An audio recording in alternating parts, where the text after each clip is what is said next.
একটা মেয়ের যখন আসবো তখন আমরা কি করব, তারও প্রি এক্সিস্টিং কোনো ডিজিজ আছে কিনা, তার মানে তার যদি কোনো ডায়াবেটিস থাকে, তার যদি কোনো হাই প্রেশার থাকে, তার যদি থাইরয়েড ডিসঅর্ডার থাকে, আদার কোনো জেনেটিক ডিজিজ যেটা মেল ফিমেল উভয়ের বেলাতেই, তাহলে সেই জিনিসটা আমরা কন্ট্রোল করে নিব।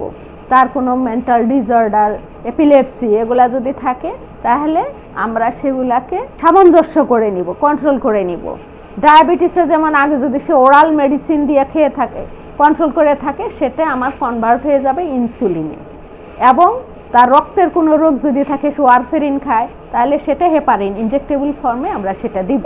অবশ্যই তার লাইফস্টাইলটাও তাকে সুন্দর করে আমাদের বুঝায় বলতে হবে যে তার খাবার দাবার নিউট্রিশন একটা ব্যালেন্স হেলদি ডায়েট সে মেনটেন করবে।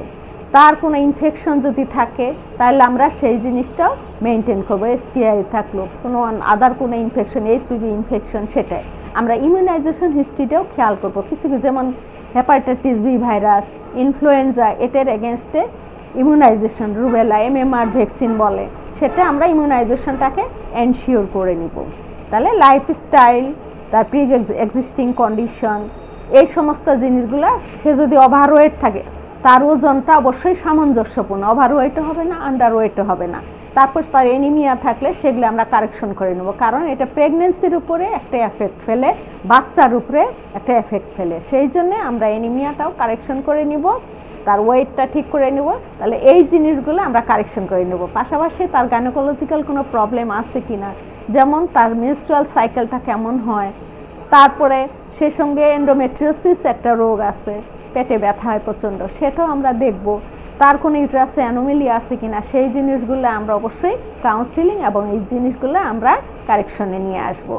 এবং তাকে আমরা মেনস্ট্রুয়াল সাইকেলের সাথে ওভুলেশন ট্র্যাকিংটা আমরা তাকে শিখায় দিব, যে একটা মেনস্ট্রুয়াল সাইকেল রেগুলার থাকলে কখন ওভুলেশন হয় এবং কোন সময়টা ইউজ করলে তার জন্য এটা হাইলি ফার্টাইল পিরিয়ড এবং সে তার কনসিভ করার চান্সটা বেশি থাকে।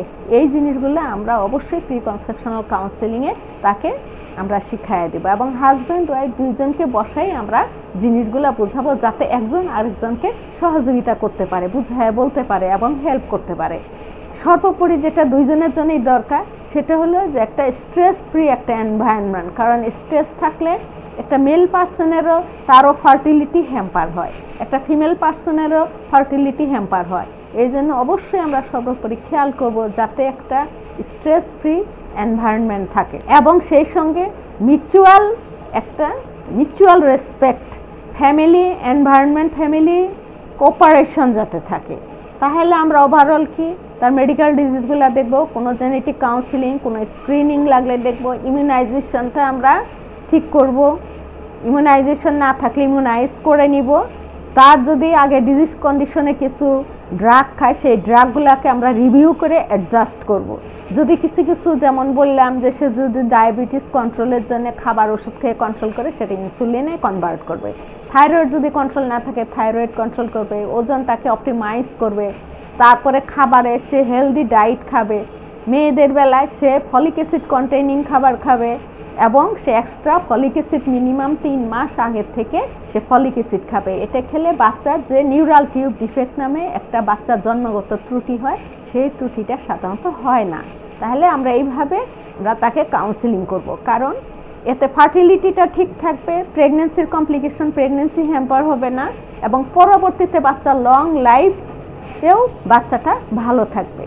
সেই জন্য আমরা positive family environment, stress free environment এবং mutual understanding, respect, family support, এই জিনিসগুলো আমরা কিন্তু পাশাপাশি এনশিওর করব। তাহলে আমাদের কনসেপ্ট যদি সুন্দর হয়, কারণ শুধুমাত্র একটা জমি ফার্টাইল থাকলে হবে না, তার সাথে যে বীজটা আমরা বপন করব সেই বীজটার কোয়ালিটিও ভালো থাকতে হবে।